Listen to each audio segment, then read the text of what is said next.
성경은 우리에게 무엇을 말해주고 있는가라고 한다면 이 한 가지라고 볼 수 있을 겁니다. 그것은 바로 누가 왕이냐라는 것입니다. 누가 왕이냐? 누가 이 세상의 왕인가? 누가 여러분들의 삶의 바로 그 영역 속의 왕인가? 누가 내 삶의 왕인가? 이것을 우리에게 보여주는 것이 바로 성경 말씀이라고 생각이 됩니다. 진정한 왕 앞에 우리의 태도가 있다면 왕 앞에 우리의 모습은 바로 순종일 것입니다. 왕의 뜻을 알고 그 뜻을 따라 살아가는 순종, 이것이 왕 앞에 마땅한 우리들의 모습일 것입니다. 세상의 왕이신 예수님은 그렇게 나의 왕이 되기를 원하십니다. 그리고 그것을 우리에게 설득하시며 보여주시는 것들이 바로 이 성경 말씀이라고 할 수 있어요. 우리가 무엇을 사랑하는가라고 하였을 때 그 사랑의 대상은 결국 우리를 지배하는 왕이 됩니다. 사랑하기 때문에 우리의 마음이 그것으로 가득 차게 되고 내 마음이 그것으로 가득 찼기 때문에 그러한 행동들이 나타나게 되고 그러한 행동들은 결국 우리의 삶의 방향과 모습을 결정하기 때문에 그렇습니다. 내가 무엇을 사랑하는가, 결국 그것이 우리의 삶을 인도해 가게 되어 있습니다. 그래서 내가 사랑하는 것이 바로 나의 왕이 되는 것이에요. 그런 의미에서 인류에 있어 비극이 있다면 그것은 바로 세상의 참된 왕이신 하나님을 잃어버리고 자기 스스로가 왕이 되려고 한 것에 있다라고 볼 수 있습니다. 죄가 무엇인가 라고 한다면 진정한 세상과 나의 왕 되신 하나님 예수 그리스도를 버리고 내가 스스로 왕 노릇하는 것, 이것이 바로 죄라고 할 수 있을 것이에요. 그렇게 하나님을 떠나서 스스로 왕 노릇하던 그런 인간으로 인하여서 나타나는 세상의 모습은 땅 위 엉겅퀴를 내고 사람도 낯선 사람에게 갈 때에 그로부터 위협과 박해를 받을까 두려워하는 가인이 그렇지 않았습니까? 그렇게 폭력과 이기심으로 물들어버리고 망가져버리는 세상이 되었다. 이것이 바로 가짜 왕인 인간이 다스리는 세상의 모습인 것입니다. 하나님은 이러한 가짜 왕들을 드러내기를 원하십니다. 그리고 우리 모두가 참된 왕이신 하나님 앞으로, 예수 그리스도 앞으로 나와 진정한 다스림 속에서 참된 복을 누리기를 간절히 원하시고 계시는 거예요. 진짜 왕이 다스려야 바로 그 나라가 참된 평안과 안식의 나라가 되기 때문입니다. 우리의 삶이 진짜 왕이 나를 다스려야 정말로 우리의 삶이 누리고자 하는 참된 자유와 행복이 그 안에 있기 때문인 것이죠. 오늘 본문에서 우리는 가짜 왕과 진짜 왕의 이야기를 발견하게 됩니다. 오늘 본문의 내용은 바로 이것입니다. 사울이 왕으로 있을 때에 월의 초하루에 대신들을 모아놓고 연회 혹은 모임을 이렇게 베풀었던 것 같습니다. 그런데 어느 날 그 모임 속에 다윗이 오지 않았어요. 첫째 날에. 뭔가 그의 육신이 정결하지 못해서 사람들 가운데 못 나왔나 보다. 시체를 만졌거나 각종 부정하게 되는 일들이 있지 않습니까? 그냥 그렇게 생각하고 넘겼습니다. 그런데 두 번째 날에도 나오지 않는 것입니다. 다윗은 일부러 이것을 유도했습니다. 사울이 다윗을 죽이려고 했기 때문에 그의 그 진정한 마음을 다시 한번 확인하려고 했었던 것이죠. 요나단은 아니야, 그렇게까지는 하지 않으실 거야 라고 했지만 그것에 대해서 계략을 낸 것입니다. 만일 내가 첫날에도 안 가고 둘째 날에도 안 갔을 때 내 아버지 사울왕께서 나에 대해서 악한 감정을 드러내신다면 그것이 그의 본심이고 결국 나를 해하려고 하시는 것이야. 그래서 바로 그러할 때에 화살을 던지는 것으로 요나단이 이 사울왕의 심정을 다윗에게 알리기로 하였고 결국 사울왕은 참석하지 않은 다윗에 대해서 악한 감정을 드러내었고 그의 마음속 중심은 다윗을 죽이려고 하는 마음이 있었다라는 것을 요나단은 확인하게 되죠. 그리고 화살을 쏘게 되고 종을 시켜서 결국 다윗이 이제 떠나가라고 이 궁전을 벗어나서 이제 도망가라고 그렇게 보내는 바로 그러한 맥락 속에 있는 이야기입니다. 가짜 왕이 있다면 그는 바로 사울이지요. 왜냐하면 하나님은 사울을 왕으로 세우셨지만 사실 사울은 하나님을 떠났기 때문입니다. 그래서 말씀을 보면 여호와의 말씀을 버렸으므로 여호와께서 왕을 버려 이스라엘 왕이 되지 못하게 하셨음이니이다, 이렇게 말합니다. 하나님이 주신 것인데, 그래서 사실 진짜 왕은 하나님이신데 사울은 그 진짜 왕을 버리고, 사울에게 있어서의 진짜 왕은 누구냐면 스스로 왕이 되고자 하는 자신의 욕망이었습니다. 왕이 되고자 하는 그 욕망에 이끌려 왕 되신 하나님을 인정하지 않고 하나님의 말씀을 어기게 되죠. 우리는 누구에게서 이 모습을 발견합니까? 에덴 동산에서 아담에게서 우리는 이것을 발견하죠. 하나님이 아담을 지으시고 모든 만물을 다스리라 라고 하는 왕적인 권위를 주셨습니다. 하지만 그것은 아담이 왕인 것 같지만 왕이 아니에요. 진짜 왕은 그것을 말씀하신 하나님이었습니다. 그리고 하나님은 말씀하셨죠. 동산 중앙에 있는 선악을 알게 하는 나무 열매는 내가 먹지 말아라라고 막 그렇게 말씀을 주셨는데, 스스로 왕 노릇하고 있었던 아담은 왕이 되고자 하나님의 말씀을 버리게 되었죠. 그렇게 선악을 알게 하는 나무 열매를 먹었습니다.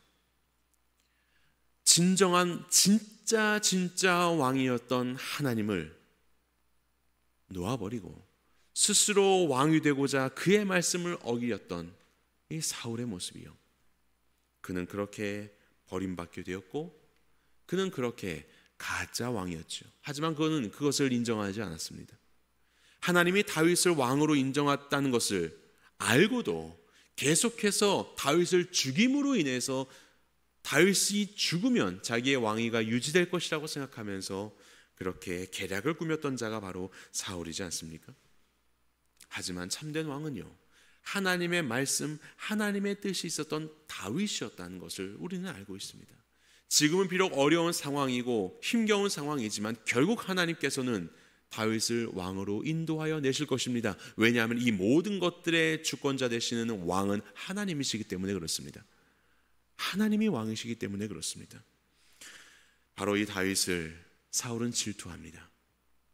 그가 왕이 되는 것을 못마땅히 합니다. 놀라운 것은 무엇인지 아십니까? 사람의 질투요. 질투라는 것은요, 그 사람의 가장 깊은 사랑이 무엇인지를 드러냅니다. 가장 깊은 그 안에 있는 사랑. 하나님의 말씀으로 왕이 되었고, 그리고 전쟁에 임할 때도 하나님께 예배를 드리고 하나님께 제사를 드리고, 이러한 겉모습으로 보았을 때는 하나님께 예배하는 왕 사울이었지만 하나님이 세운 다윗을 질투하는 것을 통하여서 사실 그가 사랑하는 건 하나님이 아니라 자신의 왕이었다는 것을 그는 우리에게 드러내고 있는 것이에요. 하나님의 뜻보다 왕위를 사랑했었던 그 마음의 더 중심에 있는 그 사랑이 그의 질투하는 모습을 통하여서 드러나게 된 것이에요. 사실 사울은 회개했어야 했습니다. 하나님의 말씀이 명백함에도 불구하고 질투를 하고 있는 내 마음을 발견할 때 그는 회개했어야 됐어요. 도대체 내 마음의 중심에는 누가 왕이었는가?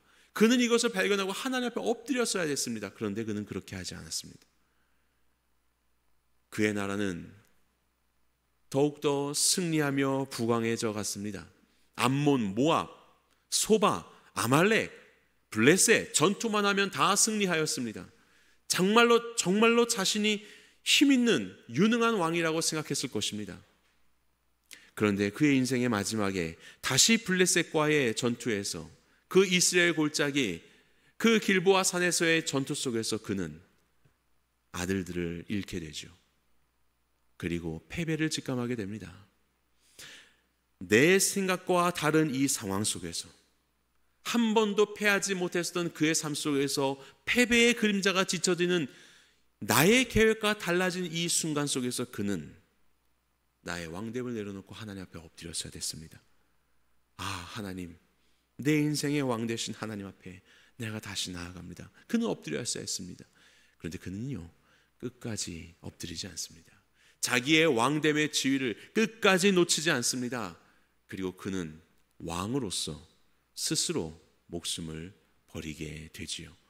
그는 죽는 순간까지 정말로 자기가 원했었던 그 왕위를 놓치지 않는 왕이었을지 모르겠습니다. 40년 동안이나 이스라엘 다스린 그런 왕으로서 그는 살았을지 모르겠습니다. 하지만 그의 그러한 왕됨은 가짜 왕이었고 결국 그는 영원한 생명 속에서 진정한 왕 되신 하나님으로부터 징계와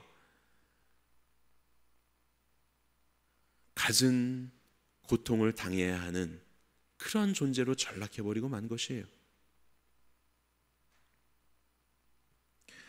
우리는 어떻습니까? 나는 어떤 왕을 섬기고 있는가?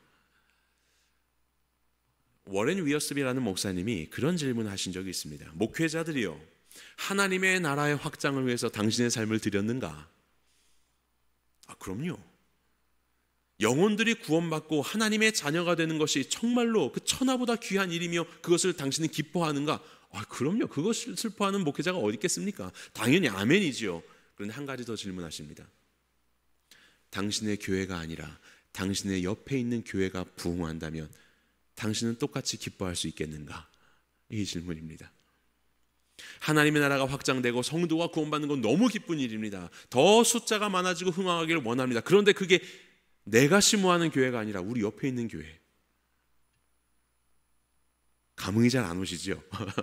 이건 목회자들의 이야기입니다. 가만히 생각해 보니까 이거 조금 자유롭지 못할 것 같습니다. 왜냐하면 그것은 하나님의 나라가 흥황한 건 맞지만 나는 쇠락해져가는 이야기인 것 같아요. 나의 실력 없음이 드러나는 일인 것 같아요. 좀 같이 되면 안 되겠습니까? 속도는 못 쫓아가도. 그런데 오히려 나는 쇠락하고 옆에 있는 교회가 흥황하면 기뻐할 수 있는가? 엄밀하게 이해해서 살펴보면 질투할 것 같습니다. 그러면 내 질투는 내가 정말로 사랑하는 것이 무엇인가를 드러내는 일이 되는 것이죠. 나는 하나님의 나라와 주님의 뜻을 사랑하는 것이 아니라 그것을 도구로 하여서 나를 증명하고 나의 것들을 드러내는 거, 인정받는 것을 더 사랑했다라는 것입니다. 나의 왕은 이것이었던 것이에요. 공감이 잘 안 되시니까 우리 성도님들의 이야기로 해보면, 여러분들의 자녀가 열심히 공부를 합니다. 우리 다음 세대가 정말로 열심히 공부를 하고 하나님 앞에 비전을 발견하고 신앙을 갖게 되고 그리고 세상 가운데 귀한 그런 사람으로서 쓰임받기를 원해서 같이 기도합니다. 그래서 고3 학생들이 같이 시험을 봤습니다. 함께 기도했었던 우리 자매님의 아들은 좋은 대학 가고 내 아들은 떨어졌습니다. 그럴 때 정말로 축복할 수 있을까요? 기뻐할 수 있을까요? 또다시 우리 다음 세대를 위한 그 기도의 자리 가운데 나올 수 있을까요? 당연히 우리 성도님들은 나오실 수 있을 거라고 생각하지만 많은 부모님들은 그렇지 못합니다. 하나님 나라를 위해서 다음 세대가 쓰임받기를 결단하며 우리의 그 원하는 모습들을 기도하지만 옆에 있는 지체의 자녀가 그렇게 된 것은 감사한데 내 자녀가 그렇게 되지 않았다는 것은 이것은 슬픈 일이에요. 그러면서 옆 지체의 자녀에 대한 질투가 생겨나기 시작하는 것이죠. 이러한 질투, 사울왕이 다윗을 향하여서 가졌었던 이 질투는 결국 그가 사랑한 것이 무엇이었고 그가 사랑한 것이 진짜 왕 되신 하나님이 아니었다는 것을 드러내는 바로 그런 일이 되었습니다. 여러분들의 질투를 한번 보십시오. 여러분들은 무엇에 그렇게 질투하십니까? 그것은 어쩌면 우리의 욕망이 하나님의 뜻보다 더 크다는 것을 드러내고 있는지 모릅니다. 우리의 사랑이 어디에 있는지를 그 질투가 보여주고 있는지 모르겠습니다. 바로 그 순간 우리는 하나님 앞에 엎드려야 합니다. 바로 그 순간 우리는 하나님 앞에 엎드려야 합니다. 내 마음의 중심이, 나의 참된 왕이 하나님이 아니셨다는 사실을 깨달을 때 우리는 바로 하나님 앞에 엎드려야 합니다. 그리고 내 삶의 인도하심, 내 삶의 주인 되심을 하나님 앞에 드려야 합니다. 그렇지 않다면 우리는 사울왕처럼 점차 하나님의 보호와 인도하심에서 멀어져 버리는 그런 인생이 되어버리고 말 것이에요. 우리는 오늘 본문에서 사랑을 발견하게 됩니다. 그것은 먼저 인자하심이라고 표현된 헤세드라는 사랑입니다. 우리 14절 15절 같이 읽어보겠습니다. 시작. 너는 내가 사는 날 동안에 여호와의 인자하심을 내게 베풀어서 나를 죽지 않게 할 뿐 아니라 여호와께서 또 다윗의 대적들을 지면에서 다 끊어버리신 때에도 너는 내 인자함을 내 집에서 영원히 끊어버리지 말라. 이제 다윗을 보냅니다. 요나단은요, 사울 왕의 아들입니다. 그 다음 왕위를 이어받을 왕이었습니다. 그런데 그는 하나님께서 다윗과 함께 하시고 다윗에게 기름 부으셨다는 것을 알고 있었습니다. 자신의 삶이 왕인 것처럼 세상은 말하고 있지만, 아니, 내 왕은 하나님이시기 때문에 하나님이 지정하신 다윗이 왕이 되는 것이 마땅한 길이라고 생각했고, 그는 그렇게 다윗을 살려주는 일에 함께 참여하게 되는 것이지요. 그는 이 일들로 인하여서 참 사울에게 많은 그런 그 책망을 듣게 됩니다. 그럼에도 불구하고 바로 이 다윗을 왕으로 세우는 일 가운데 그는 시도를 하게 됩니다. 그리고 다윗에게 말하는 것이죠. 하나님의 인자하심을 내게 베풀어 달라. 너의 인자함을 나의 집에 베풀어 달라. 그가 왕이고 지금의 왕은 가짜 왕입니다. 하나님 편에서 보시기에 지금의 왕은 반란을 행하고 있는 것입니다. 당시의 통상적인 의미에서 보면 왕이 바뀌게 되면 그 이전에 있었던 왕의 가문은 멸절하게 되어 있습니다. 바로 그 상황 속에서 요나단은 요청하는 것입니다. 우리에게 인자를 베풀어 달라. 이 인자는 헤세드라는 말입니다. 헤세드는 변함없는 사랑, 충성된 사랑, 무조건적인 사랑입니다. 무조건이기 때문에 변함이 없습니다. 조건에 의해서 변하는 것이 아닙니다. 우리가 너에게 대적이었지만, 그리고 내가 진짜 왕이 된다면 너는 그 권력을 가지고 이제 우리의 가문에 대해서 어떠한 일도 행할 수 있지만 우리 가문을 살려달라. 우리 가문을 유지해달라. 이것이 바로 내가, 그리고 우리가 알고 있는 하나님의 헤세드의 사랑이고, 그리고 우리가 마땅히 베풀어야 할 헤세드의 사랑이다라고 그렇게 말하고 있는 것이, 요나단은요, 어느덧 그의 사랑 또한 이러한 헤세드의 사랑을 닮아 있는 것 같습니다. 다윗을 사랑했거든요. 요나단은 자기 생명처럼요. 그런데 자기가 왕좌에 있을 때의 귀한 신복인 다윗을 사랑할 뿐만이 아니라 자기의 왕위가 내려놓아졌음에도 불구하고 왕이 될 그 다윗을 여전히 사랑하고 있는, 조건과 상관없이 환경이 변화해도 여전히 변치 않는 사랑이 바로 요나단에게 있었어요. 그의 사랑은 그야말로 헤세드의 사랑이었죠.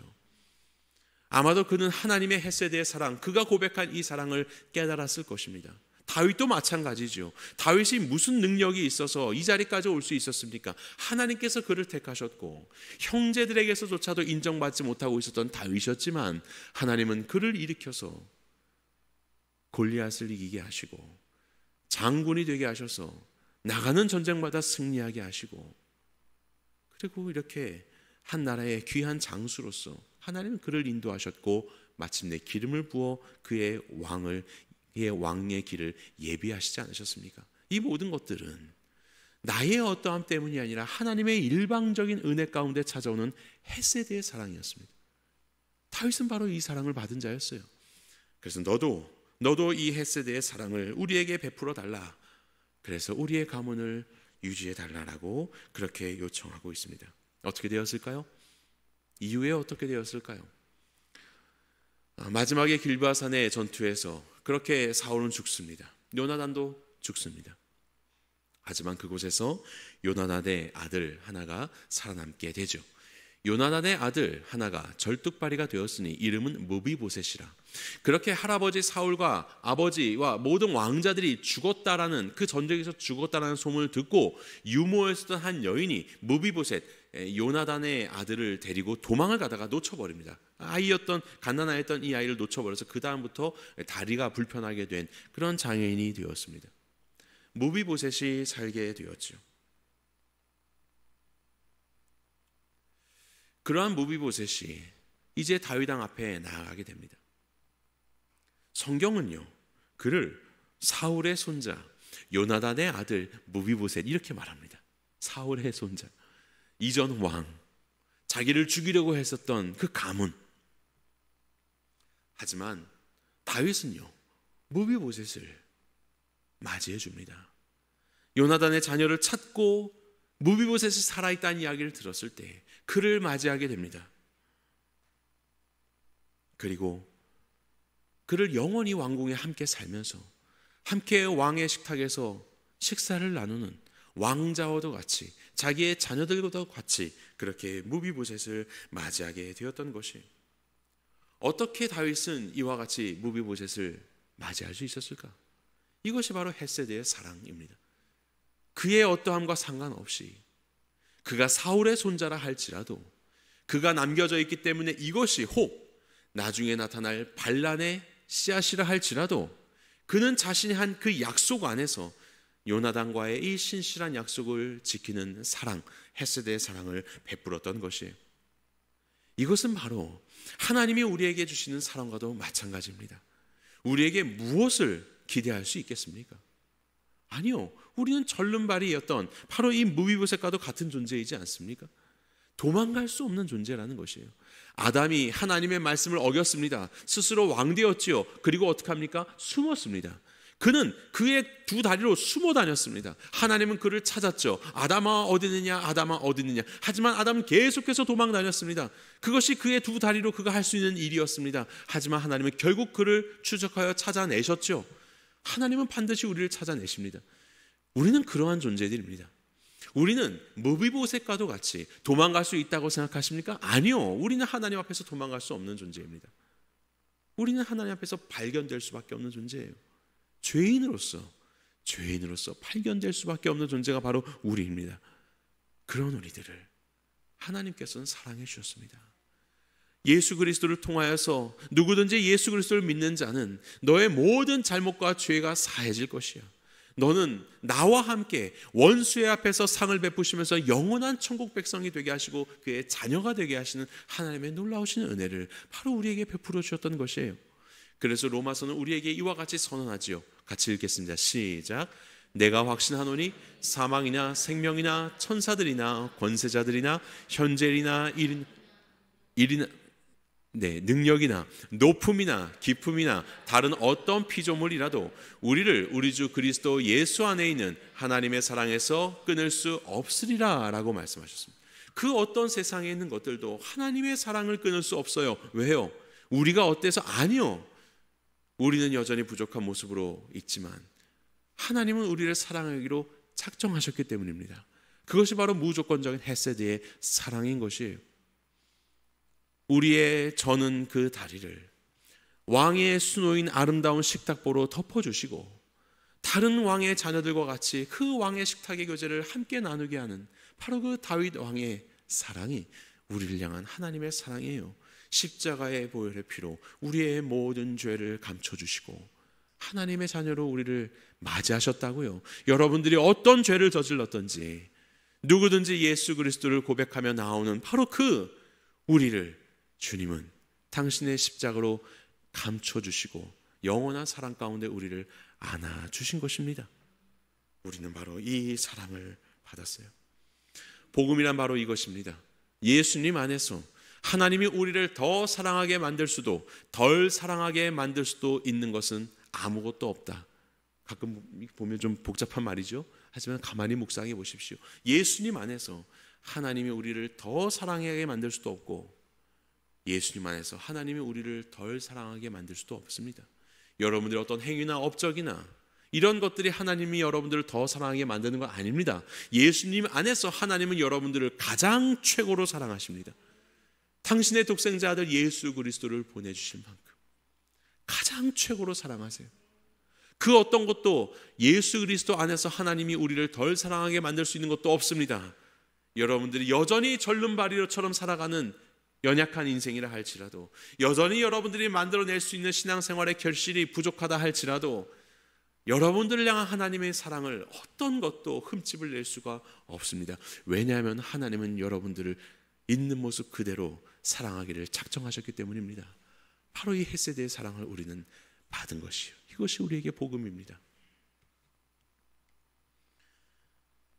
요나단은 다윗을 사랑했습니다. 자기의 생명을 사랑함 같이 다윗을 사랑했다라고 이야기합니다. 우리는 여기서 두 번째 사랑을 발견하는데 그것은 바로 아하브라는 사랑입니다. 헤세드의 사랑이 무조건적인 충성스럽고 신실한 사랑이었다고 한다면, 변함없는 사랑이라고 한다면, 아하브의 사랑은 전인격적인 사랑을 말합니다. 이것은 감정을 넘어서서 나의 모든 선택을, 나의 모든 집중을 그에게 하는 사랑을 말합니다. 그래서 이것을 또 다른 말로 하면 독점적 사랑이라고 할 수 있을 것입니다. 내 모든 마음과 생각과 내 삶의 선택을 내 사랑하는 자에게 독점을 시킨 것이에요. 그가 나를 사로잡아 버린 것이에요. 독점해 버린 것이에요. 독점적 사랑. 이것이 바로 아하브의 사랑이에요. 성경에는 이런 사랑이 굉장히 많이 등장합니다. 당연히 사람과 사람 사이도 등장합니다. 야곱이 라헬을 사랑했을 때 아하브의 사랑으로 사랑했습니다. 온갖 것이 그 여인에게 있었습니다. 7년을 하루처럼 일했지요. 그리고 하나님께서 요구하시는 사랑도요. 너는 너의 힘을 다하여서, 너의 뜻을 다하여서, 너의 목숨을 다하여서 주 너의 하나님을 사랑하라 라고 말씀하실 때 그 사랑도 이 아하브의 사랑이에요. 모든 것을 다하여 네 생명, 뜻과 힘을 다 다하여서 하나님을 사랑하라. 이런 독점적인 사랑, 전인격적인 사랑, 바로 이것이 바로 아하브의 사랑입니다. 그렇게 요나단은 다윗을 사랑했습니다. 그렇게 요나단은 다윗을 사랑했습니다. 그렇게 하나님은 우리를 사랑하셨어요. 하나님은 우리를 변함없이 사랑하셨을 뿐만 아니라 당신의 모든 것들을 우리를 위해 주시기까지 사랑하셨죠. 같이 읽어볼까요? 요한일서입니다. 시작.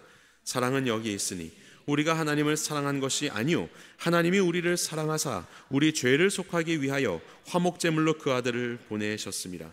하나님이 우리를 먼저 사랑하셨다. 우리의 어떠함과 상관없이 이 놀라운 헤세드의 사랑이 여기에 담겨 있습니다. 그런데 그 사랑이 그저 머무는 사랑이 아니라 그의 모든 것을 드리는 독생자 유일하신 아들 예수 그리스도를, 그의 전부를, 그의 모든 것들을 우리를 위해서 주시는 하나님의 사랑을 독점해버린 사랑이 바로 우리를 향한 하나님의 사랑인 것이에요.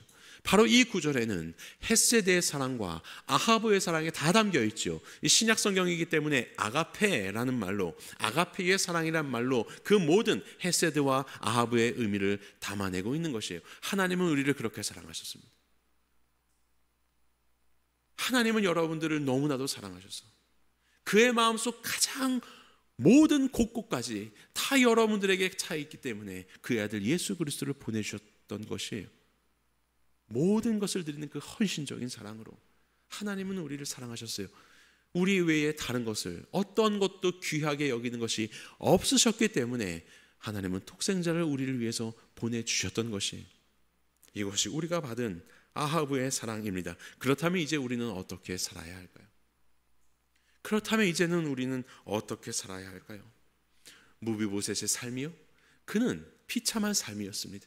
정말로 저는 다리로 아무것도 할 수 없는 저주받은 인생이라고 할 수 있었을지 모르겠어요. 그와 같이 우리는 하나님 앞에서 날마다 죄인으로서 발견되는 연약한 존재였지요. 하지만 그런 우리들을 왕의 식탁에 앉게 하시고 그 수놓인 아름다운 식탁보로 우리의 수치를 가리워 주시며 우리를 하나님의 자녀로 맞이해 주신 놀라우신 하나님의 은혜, 조건 없는 사랑과 모든 것을 주시는 헤세드와 아하브의 사랑 속에서 이제 우리는 어떻게 살아가야 할까요? 우리는 무비보셋의 고백을 통해서 하나님을 향한 우리의 삶의 고백을 발견할 수 있습니다. 이후의 시간이 흘러서 압살롬이 반역을 하게 되죠. 그리고 다윗은 예루살렘 성을 떠나게 됩니다. 많은 다윗을 따르는 자들이, 그 백성들이 함께 가죠. 그런데 무비보셋은 다리가 불편해가지고 갈 수가 없었습니다. 다윗은 무비보셋을 마치 왕자와 같이 맞이해 줄 때 사울 왕이 소유했던 땅을 그에게 다 주었습니다. 사울 왕의 소유를 주었어요. 그렇지만 그는 다리가 불편했기 때문에 그것을 어떻게 경작할 수가 없었지요.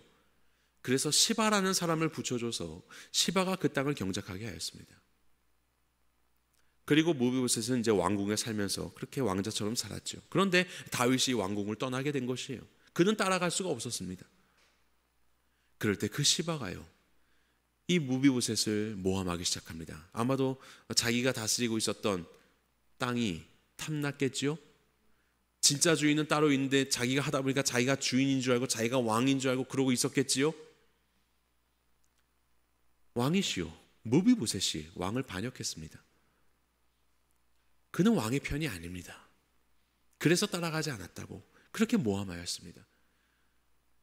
힘겹게 승리하면서 돌아왔었던 이 다윗이 무비보셋을 만납니다. 내가 어찌하여서 나를 배반하였느냐라고 이야기합니다. 그런데 무비보셋은 얘기해요. 아닙니다. 나는 당신을 따라갈 수가 없었습니다.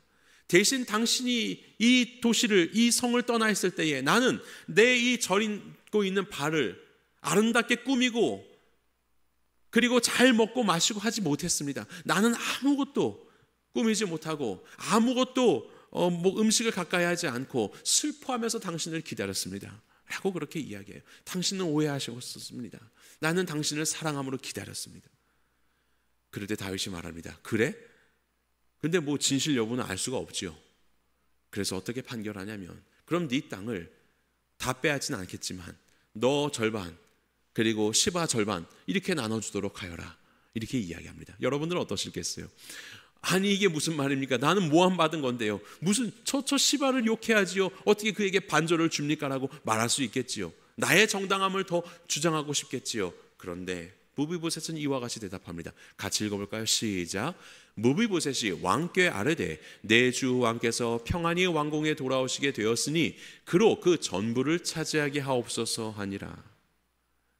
왕이 평안히 돌아오셨으니 나는 더 이상 땅의 소유가 중요한 것이 아닙니다. 그냥 그에게 다 주십시오. 이것이 무비보셋의 고백입니다. 이것이 바로 아하브의 사랑인 것이에요. 당신에게 무언가를 베풀었기 때문에 내가 당신의 신하로서 존재하는 것이 아니라 그렇지 않는다 할지라도 나에게 은혜를 베풀어 주셨던 이 헤세드, 이 아하브의 사랑을 베풀어 줬던 다윗 왕에 대한 그의 사랑을 내가 비록 모함을 받고 혹 내게 이 땅이 더 이상 주어지지 않는다 하여도 나는 당신이 돌아옴으로 인하여서 기뻐합니다라고 고백하는 것이 하나님 앞에 이 사랑을 받은 성도들, 우리의 고백은 어때야 할까요? 때로는 내 삶이 내 생각과는 다르게 놓여질 때가 있을 것입니다. 내 원함과는 다른 상황이 우리의 삶 속에서 정말로 펼쳐질 때가 있을 것입니다. 내 생각과 같지 않을 때, 바로 그때가 내 왕이 누구인지를 발견할 수 있는 때입니다. 하나님 앞에 엎드리십시오. 여러분의 뜻보다 더욱더 크신 진짜 왕이신 하나님 앞에 엎드리십시오. 그리고 하나님께 고백하십시오. 내게 그것이 있든 없든 하나님으로 인해서 만족합니다. 하나님을 더욱더 사랑합니다. 하나님이 내게 먼저 베풀어 주신 그 사랑으로 인하여서 기꺼이 이 사랑의 고백을 하나님 앞에 올려드림으로 아마 이 다윗은요, 이 무비보셋의 이 말이 감동이었을 것입니다. 성경에 기록되어 있지 않지만 바로 그렇게 하나님께 감동을 올려드리는 주의 성도들 되시기를, 그렇게 나의 진짜 왕이 누구신지를 하나님 앞에 이 세상 가운데 보이는 귀한 하나님의 자녀, 하나님의 백성들이 되시기를 주님의 이름으로 간절히 축원합니다.